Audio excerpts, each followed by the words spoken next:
सारी बातें शेर में कह देता हूँ कि मैं क्या करूँ कि तेरी अला को सुकून मिले, गिर जाऊं, टूट जाऊं, बिखर जाऊं, क्या करूं।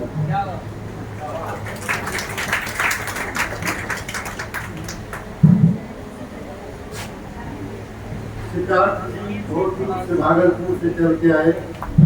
मैं आपको आपकी जगह से उठाना नहीं चाहता, क्योंकि वहाँ से उठाने की हिम्मत मुझे नहीं है जहाँ आप बैठे हैं। अब मैं इस सभा के विशिष्ट वक्ता, विशिष्ट अतिथि,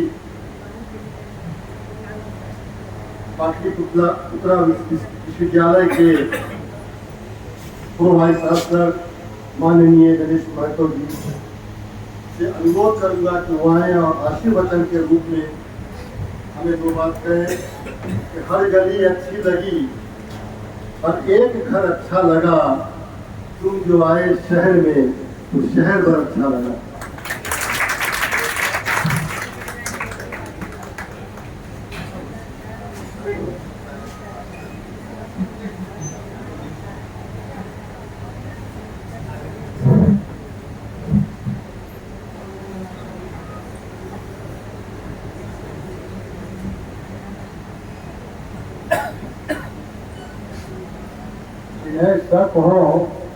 जिन्हें शक हो वो करें खुदाओं की तलाश, जिन्हें शक हो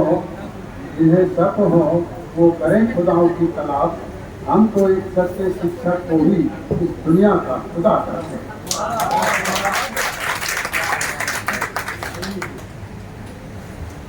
खुदाओं से खुदा के रूप में सम्मानित मंच पर आसीन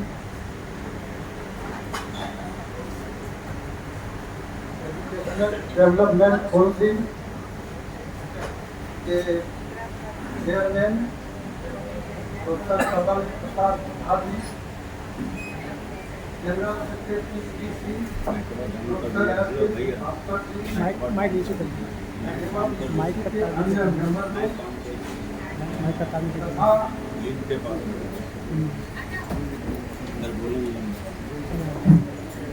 मंच पर बैठे डॉक्टर अफाकुल खान डीन एमएलएफ एवं नीति चकला सभी जो मंच पर बैठी हुई हैं। मुझे कुछ ऊर्जा लेना पड़ा नीति चकला सभी के कारण। मैं तो ऊर्जा ले नहीं जाता हूँ, और इनका नाम इतना टेढ़ा है कि मैं अगर देख के नहीं बोलता और इसको बोलने की कोशिश करता तो संभल पाते कि नहीं, और हो सकता है कि अगला भी मेरा वक्तव्य बंद हो जाए।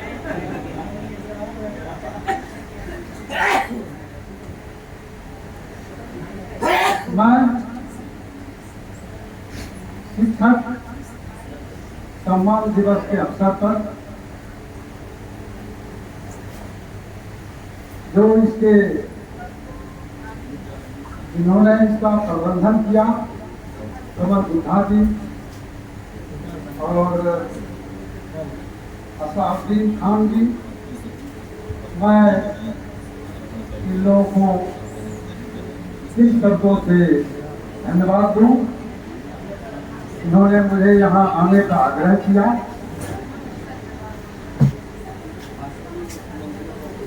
इस अवसर पर तो मैं यही किन शब्दों से इनको धन्यवाद दूं, क्योंकि मैं गणित का छात्र रहा हूँ। ना मैं वक्ता हूँ, न अधिवक्ता हूँ, न नेता हूँ, न प्रणेता हूँ, एक नंबर का श्रोता हूँ।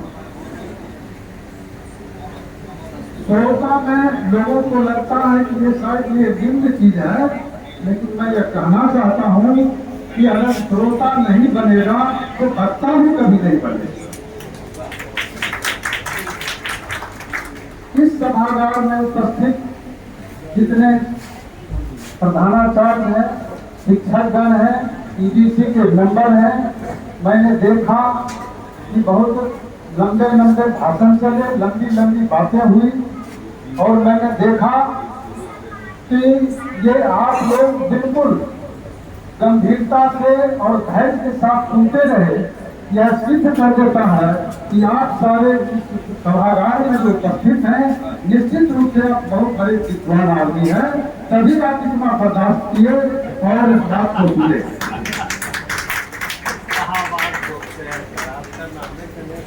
अब मैं इनको धन्यवाद किन शब्दों से दूं, क्योंकि ना कवि या साहित्यकार की तरह वैसे मेरे पास कोई न शब्द है न शब्द डाल।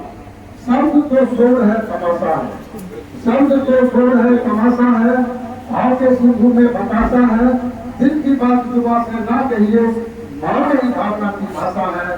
अतः मैं आपको सांकेतिक लहजों में, सरल भाषा में इनको मैं धन्यवाद देता हूँ। ईडीसी के पदाधिकारीगण ने प्रयास किया कि समूचे बिहार एवं अन्य राज्यों को भी मिला करके हम आगे बढ़ावे शिक्षा के क्षेत्र में, बीएड कॉलेज और उसमें भी, क्योंकि जब आप लोग सभी पढ़ाते हैं, यह एक ऐसा गेट है, बीएड कॉलेज एक ऐसा गेट है कि जब वह महाविद्यालय से पढ़कर निकलता है तो यह गेट एक अंतिम कड़ी है। यह गेट ऐसा है जिस गेट से गुजरने के बाद वो शासन अनुशासन किस तरह से शिक्षा दिएगा, यह ट्रेनिंग लेकर के एक शिक्षक बनता है और अच्छे शिक्षक बनते हैं और अच्छे से पढ़ाते हैं। यह बहुत बड़ा गेट है और आप सभी यहाँ बीएड कॉलेज के, ट्रेनिंग कॉलेज के सारे शिक्षक यहाँ मौजूद हैं। मैं इस अवसर पर आपको कोटि कोटि नमन करता हूँ, धन्यवाद देता हूँ। आज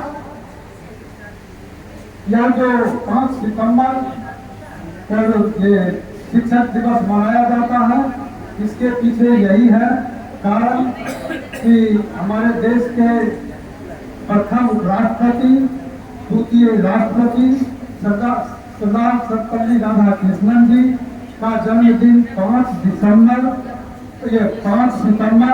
1888 ईस्वी में हुआ था और वे बड़े विद्वान थे, शिक्षक थे। वो शिक्षक से ही राजनीति में आए, इसीलिए शिक्षा के प्रति उनको काफी सोच अच्छी थी, दार्शनिक थे, चिंतक थे और वो पुराण प्राचीन जो हम लोगों की संस्कृति थी उसके भी अनुयायक थे और इस क्षेत्र में, शिक्षा के क्षेत्र में, संस्कृति के क्षेत्र में बहुत बड़े ज्ञानावर थे, जिन्होंने समूचे भारत देश में घूम घूम करके प्रचार किया कि शिक्षकों की बहुत बड़ी भूमिका होती है और शिक्षक एक फैक्ट्री के एक इंजीनियर होते हैं। उस फैक्ट्री के, जिस फैक्ट्री से मुख्यमंत्री निकलते हैं, प्रधानमंत्री निकलते हैं, चिंतक निकलते हैं, दार्शनिक निकलते हैं, शिक्षक निकलते हैं, इंजीनियर, वैज्ञानिक सभी उसी फैक्ट्री से, विश्वविद्यालय से, महाविद्यालय से निकला करते हैं। इसीलिए शिक्षक का बहुत बड़ा कर्म होता है और इसे प्राचीन काल में भी भगवान माना गया है। पुनः मैं कहना चाहूंगा कि ये शिक्षक का मैं कुछ 2-4 शब्दों में मैं आप लोगों को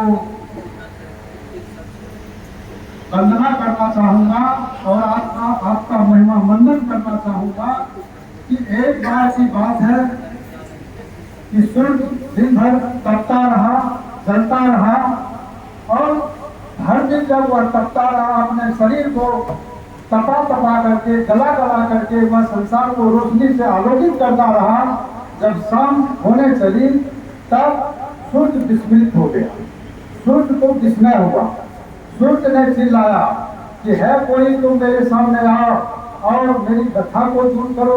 मुझे जो द्वंद आ गया है, मैं विस्मित हो गया हूँ, मुझे विस्मय हो गया है कि जब मैं शाम में अस्ताचल की ओर जाऊंगा तो समूचे संसार में अंधेरा छा जाएगा। तो उस स्थिति में इस संसार को कौन रोशनी प्रदान करेगा, कौन आलोकित करेगा? अतः है कोई तो मुझे आओ और मेरे विस्मय को दूर करो। सूर्य कुछ देर तक चिल्लाता रहा कोई नहीं आया। और कुछ देर के बाद एक अर्धनग्न वस्त्र धारण किए हुए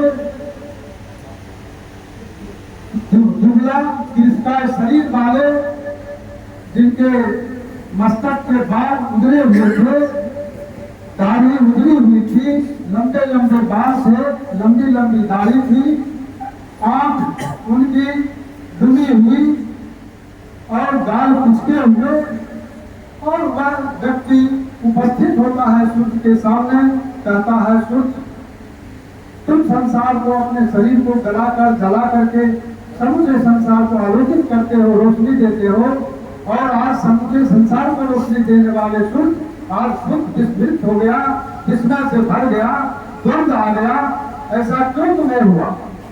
तुम इसमें विस्मय या द्वंद में मत पड़ो। मैं जगत गुरु हूँ और तुम्हारे सामने उपस्थित हूँ। जब सूर्य ने पूछा कि हे महान भाव आप कौन है, तो उन्होंने तिरस्कार शरीर वाले महापुरुष ने जवाब दिया कि मैं जगत गुरु हूँ। मैं, जब तुम हर दिन जलते हो और शरीर को गलाकर समूचे संसार को आलोकित करते हो, जब तुम अस्ताचल में चले जाओगे, जब समूचे संसार में अंधेरा छा जाएगा, तब जो गुरु होगा संसार का, जो जगत गुरु होगा, वह गुरु जो ज्ञान देता है, विद्या देता है, वह ज्ञान वह मनुष्य के मस्तक पर रहता है, और वह तीसरी आंख होती है, उसी ज्ञान से सारे संसार को देखेगा। वह तीसरी आंख है, तीसरा वह ज्ञान का भंडार है। तो वह अपने ज्ञान से, अपने स्मरण से वह समूचे संसार को ज्ञान देगा। ज्ञान की रोशनी अमंत होती है, कभी बुझती नहीं है, इसीलिए वह जब संसार में अंधेरा छा जाएगा, तब वह संसार को अपने ज्ञान से रोशनी देगा, और ज्ञान की रोशनी अनवरत जलती है, दिन भी जलती है, रात भी जलती है। इसलिए सुन, जब तुम डूब जाओगे, अस्ताचल में चले जाओगे, तो चिंता मत करो। तब तुम उस स्थान पर जब अंधेरा छा जाएगा, तब गुरु का ज्ञान जो है वही आलोकित करेगा समूचे संसार को। तब सूर्य ने कहा, हे गुरुजन, हे शिक्षकगण, हे जगत गुरु, अब मेरा विस्मय समाप्त हो गया। मैं आपको कोटि कोटि प्रशंसा करता हूँ, मैं आपकी आराधना करता हूँ कि आपने मेरी विस्मय को दूर कर दिया। पुनः मैं कहना चाहूंगा कि गुरु एक शिल्पकार होता है। गुरु एक शिल्पकार होता है।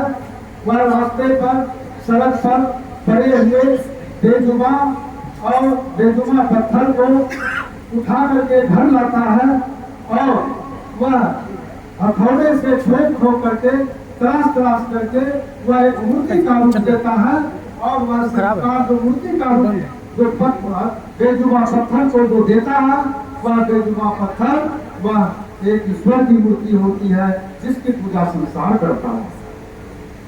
इस तरह से हे शिक्षकगण, आप तो वही शिल्पकार हैं जो आप वैसी मूर्ति को गढ़ते हैं, एक महान व्यक्ति को गढ़ते हैं, एक महापुरुष को गढ़ते हैं, जिसकी पूजा संसार करता है। तो आप इतने हीन भाव से अपने आप को क्यों सोचते हैं? ऐसा कभी नहीं सोचना चाहिए। आजकल के शिक्षक, प्रोफेसर, पता नहीं वो डिमोरलाइज क्यों रहते हैं। एक साधारण कोई एमएलए, एमपी आता है और आज एकदम लगता है कि वहाँ पर बेजुबान हो गए हैं, और उनको देख करके ही लगता है कि ये बहुत बड़े आदमी हैं, मैं कहीं कुछ नहीं हूँ। आपको यह सोचना पड़ेगा, जब आप अपनी मर्यादा को नहीं समझेंगे तो दूसरा आपको और नीचे दिखाएगा। पहले आप अपनी महत्ता समझें, आप अपनी मर्यादा देते हैं, लेकिन आजकल के शिक्षक वो मर्यादा नहीं देते हैं। एक एमएलए आते हैं, उनको भी तो आपने ही बनाया, मुख्यमंत्री, प्रधानमंत्री सब आपके ही फैक्ट्री से निकले हैं, और वो उतना बड़े पद पर गए। इसीलिए विदेश में शिक्षकों की जो मर्यादा है वह किसी की मर्यादा नहीं। आप जाइए अमेरिका में, जाइए इंग्लैंड में, देखिए शिक्षकों का कितना वेतन होता है। तो आप अपनी मर्यादा को समझें, आप अपनी मर्यादा को भूल रहे हैं। कभी ऐसा नहीं करें और डेमोरलाइज मत रहे। आप शिक्षा के भंडार, आजकल शिक्षा में गिरावट आई है, तो कुछ लोगों ने इस मंच के माध्यम से इस बातें को रखी। मैं कहना चाहूंगा कि क्यों सभी आदमी चिल्ला रहे हैं मंच बनाकर कि आज ये नहीं है, वो नहीं है। क्या आपने सोचा? क्या आपने इस पर अनुभव किया? यह किसी एक का दोष नहीं है, आप गलत सोच रहे हैं।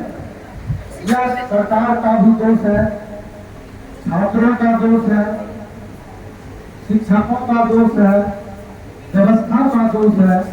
दोष सबको है, सबको संभालना पड़ेगा, सबको इसमें सुधार के लिए आना पड़ेगा। मैं कहना चाहूंगा इस संबंध में तो सब कि इसमें सभी संभालिए, सभी बोलने से नहीं होगा, एक दूसरे पर टीका कसनी करने से नहीं होगा। हर पेशे वाले को, हर व्यक्ति को, चाहे अभिभावक हो, शिक्षक हो या छात्र हो, सरकार हो, सबको सोचना पड़ेगा और सबको इस दिशा में काम करना पड़ेगा। अतः आप सबों से अनुरोध है कि कहना चाहूंगा कि मुल्क बीमार है, मुल्क बीमार है, कुछ दवा दे दो। मुल्क बीमार है, कुछ दवा दे दो। सोले बुझ रहे हैं, कुछ हवा दे दो। तुम क्यों सोए हो? हम तुम्हें जगाने आए हैं, इस प्रयास का तुम हमें दाद दे दो। हंगामा खड़ा करना मेरा मकसद नहीं, हंगामा खड़ा करना मेरा मकसद नहीं। मेरी नीयत है कि ये सूरत बदलनी चाहिए। मेरे दिल में ना सही, तेरे दिल में ही सही। ये यार जहाँ कहीं हो वो आग जलनी चाहिए। हे शिक्षकगण, आपकी महिमा जितना मंडित किया जाए, आप सबसे ऊपर, मैं तो यही जानता हूँ। शिक्षक का जो हृदय होता है, शिक्षा के पिता होता है, शिक्षा के माता होती है, शिक्षा के गुरु होता है, शिक्षा के भीति, प्रोभिति, प्राचार्य जितने भी हैं, सभी सबों के आत्मा या सबों के मूल भाव शिक्षक हैं। इसीलिए सबों की कथा शिक्षक की ही कथा है। और मैं कहना चाहूँगा कि इसके लिए हम सबों को संवेद से प्रयास करना पड़ेगा।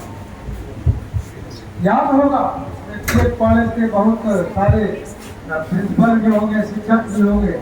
इस बार हमने कई जगह जाकर के, जो आप लोग कई व्यक्तियों ने यहाँ पर आकर के जो कहा कि चोरी चलती है, अरे तो चोरी चलती है तो क्या रोने से होगा? चोरी बंद रोने से नहीं होगा। चोरी चलती है तो चोरी को रोकना होगा। आप शायद कोई आदमी जानते हैं, नहीं पता नहीं, पेपर में भी निकला था। मैं 2-3 आदमी के साथ गया और 11 लड़कों को 3-4 महाविद्यालय में जाकर के उसको चोरी रोकने के प्रयास में उसका एक्सपेंशन इस बार एक्सपेंड किया। इसीलिए हम कहते हैं कि एक्सपेंड भी कीजिए, करना पड़े और पढ़ाइए भी। आप मत ये कई वक्ताओं ने कहा कि ये स्थिति क्यों हुई। हमारे उपिंदर जी ने भी कहा कि भाई आप लोग ऐसी व्यवस्था कर दिए कि आप कुछ नहीं लोग मानता है, छात्र हमें इज्जत नहीं करते हैं। जो छात्र कलम ले चलते थे, आप मन से नहीं पढ़ाते हैं, लड़के नहीं आते हैं, लड़के मन से नहीं पढ़ते हैं। कलम की जगह अब तो 50%, 40% लड़के आप पिस्टल लेके निकलते हैं। जिस लड़के को कलम पकड़ना चाहिए आप पिस्टल लेके पूरा चलता है और छेड़खानी करता है, मर्डर करता है। तो ऐसी स्थिति क्यों हो गई? दिनकर जी ने जो पंक्ति को दोहराना चाहूंगा, दिनकर ने कहा था कि पहली सीख यही जीवन की, पहली सीख यही जीवन की, अपने को आबाद करो, भस्म सके जिनकी बस्ती को आग लगा बर्बाद करो। दिनकर इसलिए कहा इन पंक्तियों को लिखा दिनकर ने, जो जानते हैं कि अभी VC, प्रो-VC जितने भी पदाधिकारी हैं, प्राचार्य, बुरा मत मानिए, सब भौतिकवादी हो गए हैं, भौतिकता के प्रति आसक्त हो गए हैं, पैसे पैसे पूंजी इसी पर होड़ लगा हुआ है। अरे ऐसे नहीं होगा, आपको ईमानदार बनना पड़ेगा। आप किस चीज के लिए आपको बाहर किया गया था? पैसा कमाने के लिए नहीं। आप आइए, आप उसमें समय दीजिए, आप मेहनत कीजिए और तब छात्र आएंगे। क्या इस बार प्रयास किया गया पाटलिपुत्र विश्वविद्यालय में, मैं देखता हूँ और जगह के भी VC लोग प्रयास कर रहे हैं, तो छात्र छात्राएं आ रहे हैं। छात्राएं की संख्या अधिक है, छात्र की संख्या कम है। मैं इस अवसर पर मैं दल के दलदल में कभी फंसता नहीं, लेकिन उचित बात में बोलता हूँ कि सरकार, बिहार सरकार ने जो महिलाओं के लिए, छात्राओं के लिए जो उन्होंने अपनी भूमिका का निर्वहन किया, अपनी भूमिका निभाई उसके उत्थान के लिए, उसको वह जग जाहिर है। और जो यहाँ की सरकार ने की वह समूचे विश्व में महिला के प्रति किसी ने नहीं किया, इसको कोई काट नहीं सकता। इससे यहाँ के छात्राओं में इतनी वृद्धि हुई है कि जब मैं जांच में गया ANS कॉलेज बार, तो देखा कि छात्राएं 80%, 20% छात्र बैठे हुए हैं, रुके हुए हैं, वो डबल लाइन है बैठे हुए। मैंने कहा कि देखो तुम इतना हिम्मत किया कि कम से कम 100 में 20 यहाँ पहुंच गया, लेकिन बाकी सब कहाँ गया? क्या वो किताब नहीं पसंद करता है? क्या वो कलम नहीं पसंद करता है? तू कहीं रिवॉल्वर लेके घूम रहा होगा। तो लड़कों को मैंने कहा, मैं भी चाहता हूँ कि तुम पिस्टल पकड़ो, मैं भी चाहता हूँ तुम राइफल पकड़ो। मैं इस बात से दूर नहीं जा रहा हूँ, मेरी भी इच्छा है कि तुम पकड़ो, लेकिन तुम इतना पढ़ो, इतनी मेहनत करो कि तुम SP बन जाओ। तुम्हारे अपने पीछे राइफलधारी 2 दर्जन 4 दर्जन रहेंगे, तुम्हारे हाथ कमर पर पिस्टल फंसा हुआ रहेगा, तो इसको करने में क्या दिक्कत है? आज तुम जब दहशत फैलाते हो तो 10-20 लोग आतंकित हो जाते हैं। जब तुम SP हो जाओगे, DIG हो जाओगे, तो तुमको देख करके 1000 क्रिमिनल भाग जाएगा। ऐसा क्यों नहीं करते हो? दहशत तो भी है, क्रिमिनल में दहशत फैलता है, तो क्रिमिनल को उसमें दहशत फैलना चाहिए, ना कि सही लोगों को दहशत में आना चाहिए। तो इस तरह का वातावरण हमें बनाना पड़ेगा। हे शिक्षकगण, जिनका कि मैं पुनः 2 पंक्ति को सुनाना चाहता हूँ इस मंच के माध्यम से कि शिक्षक को कैसा होना चाहिए। चाहे जो भी फसल उगा ले, चाहे जो भी फसल उगा ले, तू जलधार बहाता चल, जिसका भी घर चमक उठे तो मुक्त प्रकाश लुटाता चल।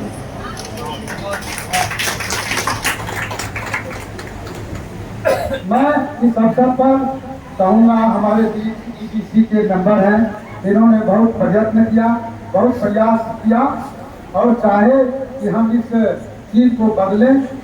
आप शिक्षक खुद सब जानते हैं कि अब पिता को बच्चे सम्मानित नहीं कर रहे हैं, शिक्षक को सम्मानित नहीं कर रहे हैं। एक समय था आपके लिए उंगली काट लेता था वो, एक समय था आपके लिए वह गोली खा लेता था, और अब समय वह आ गया कि आपको गोली मारने के लिए वो तैयार है। इसीलिए संभलिए और बच्चों को समझाइए, लाइए, सब हो जाएगा ठीक। नहीं कैसे होगा? आप बुरा मत मानिए, कहीं कहीं महाविद्यालय में पता लगा कि भाई पैसा लेकर चोरी कराया जाता है, तो क्या होगा? तब तो वो बुरा आदमी पैदा होगा, वह राक्षस पैदा होगा। आप ही को इससे घेरा लगा हुआ है। अतः मैं कहना चाहूँगा इस अवसर पर कि इन्होंने बहुत EDC के मेंबर लोगों ने और पदाधिकारी ने आप लोगों को आज इस सम्मान समारोह में बुलाने का कार्य किया, बहुत सराहनीय है। और इन्होंने इसे और आगे बढ़ाने का विकास के लिए इन शब्दों से इन्होंने सारी चुनौतियों को स्वीकार किया कि तुम्हारी बस्ती तुम्हारी कश्ती साज साहिल पे जा लगे, तुम्हारी कश्ती साज साहिल पे जा लगे, हवाओं का रुख जरा आजमा के तो देखो, कौन कहता है कि तुम अंधेरे को जीत नहीं सकते, विश्वास का एक दिया जला के तो देखो। इन्होंने जिस विश्वास के साथ आज यह अमन दीप को जलाया है, किसी के महा पदाधिकारियों ने या मेंबर ने, मैं यह दीर्घा में बैठे हुए आप सबों को देख रहा हूँ कि सारे विद्वान लोग यहाँ उपस्थित हैं।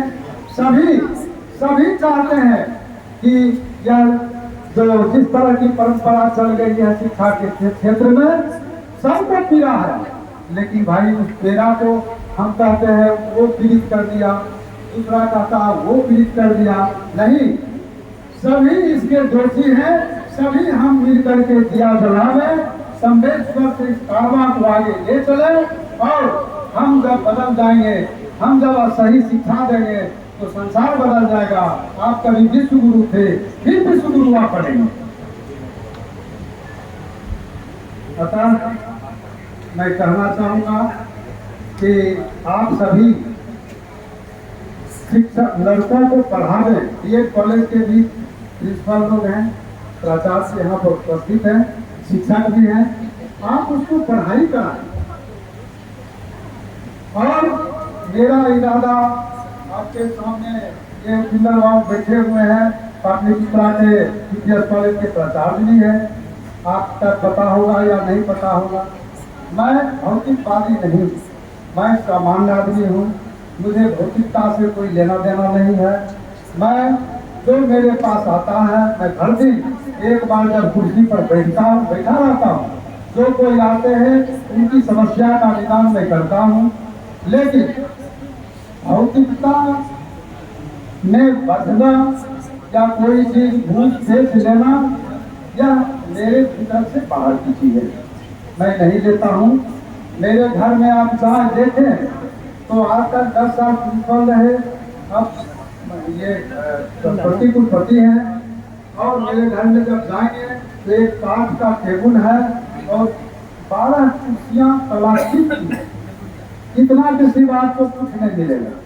मैं सामान्य हूँ, साधारण रहन सहन सब मेरा है, लेकिन मैं कहना चाहूँगा कि भौतिकता से आप लोग दूर भागें, दूर करें, लाख हाथ बोल दीजिएगा, लेकिन भौतिकता आपके अंदर से भावना से अगर दूर नहीं जाती है तो संभालना बड़ा मुश्किल, और इसकी पीड़ा सबों को भोगना पड़ेगा और भोग भी रहेगा। अतः मैं कहूँगा कि सभी जितने भी विद्वान शिक्षक दीर्घा में उपस्थित हैं, संकल्प लेकर के जाएं कि आप छात्रों को पढ़ावें, आकर्षक ढंग से पढ़ावें, घर से पूरा तैयार होके जाएं। एक मैथमेटिक्स का एक प्रॉब्लम बनाना है, उसको कई विधि से बना करके जाएं, तो लड़के आपको समझेंगे, अच्छे से पढ़ाएंगे, तो लड़के तो आपको हटेगा नहीं कोई भी हाल में। अभी भी देख रहे हैं कि बहुत छात्र अब आ रहे हैं, अब देख रहे हैं सुधार हुआ है पाटलिपुत्र विश्वविद्यालय में, सेशन भी करेक्ट हो गया, लेकिन अभी भी और सुधार की जरूरत है। तो अब मैं देख रहा हूँ कि बहुत समय जो बीत गया तो कुछ लोग अब इधर उधर होने लगे हैं, तो मुझे वह फेरा नहीं लगे कि मैं बोलता रहूं और एक आधे आदमी बचे। तो इसीलिए अब मैं अपनी बात को आप सबों को इस अवसर पर शुभकामना देते हुए मैं अपनी बात को समाप्त करता हूँ कि तमन्ना है कि रोशन हो, तमन्ना है कि रोशन हो तेरी दुनिया तेरी महफिल, तमन्ना है कि रोशन हो तेरी दुनिया तेरी महफिल, उजाला मिल सके तुमको, उजाला मिल सके तुमको, तो मैं सर्वस्व लुटा दूंगा, मैं सर्वस्व लुटा दूंगा, मैं सर्वस्व लुटा दूंगा। जय Hind. Sir educational development council के माननीय सदस्य हैं, हम भी हैं भाई, बाबू भी हैं, इसलिए हम लोग गेस्ट भी हमारे अपने लोग हैं, होस्ट भी अपने लोग, बहुत खुलकर बातें आज हो रही है। थैंक यू, बहुत शुक्रिया सर, आपने